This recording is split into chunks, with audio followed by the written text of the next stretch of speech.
అప్పుడు నేను చిన్న బ్యాగాలు వచ్చి అక్కడికి వెళ్ళాం. నువ్వు లేకపోతే మా వెనకాల 2 జీపులు, ముందర 2 జీపులు, పోలీసు జీపులు. కాన్వాయ్. అలా ఎవడు ఉంటాడు. అవును. ఇదంతా అయిపోయింది బాబు, నమ్మవేను. పిక్చర్ అంతా అయిపోయింది, బ్రహ్మాండంగా వచ్చింది. డబ్బింగ్ చెప్పి వెళ్ళిపోతుంటే చిట్టుబాబు నాకు మంచి డైరెక్షన్ పరిచయం చేసి చాలా బాగా చేశాడు సుబ్బయ్య. సుబ్బయ్యకి, నీకు, చిన్నబ్బాయి గారికి నేను ₹1 పెట్టను, రూపాయి నేను కాల్ షీట్ ఇస్తాను అన్నాడు అని వెళ్ళాడు. ఆ తర్వాత పిక్చర్ అయిపోయింది, నండలేసింది. ఆయనకి ఇంకా 5 లక్షలు ఎంతో ఇవ్వాలి హరికృష్ణ గారు, ఇవ్వాలిగా. రిలీజ్ ముందర డబ్బు లేదు. మళ్ళీ వెళ్ళాం నేను, చిన్నబ్బాయి. ఆయన ఇంకో ఏదో కారు ఎక్కుతున్నాడు, వెళ్ళాం. ఏంటి అన్నాడు, డబ్బులు లేవుట, రిలీజ్ కదా బాబా వెళ్ళండి అంటే. చేసుకోండి, ఇప్పుడు డబ్బులు ఏం చేస్తా, ఒకటోరు వెళ్తున్నా, డబ్బులు ఏంటి నాకు.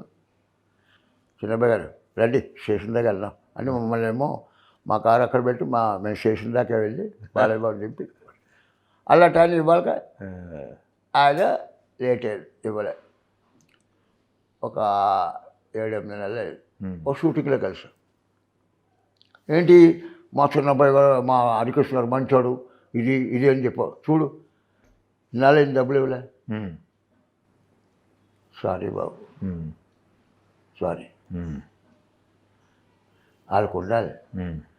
నాకు తెలిసి నువ్వు మంచివాడిని చెప్పి నువ్వు ఇచ్చావు నిజంగా. అందరినీ మనం అర్థం చేసుకోవాలి, తెలిసిందా అన్నాడు. సారీ. వెళ్ళి నేను అంత దూరాన్ని కుర్చీ వేసి కూర్చున్నా షూటింగ్లో.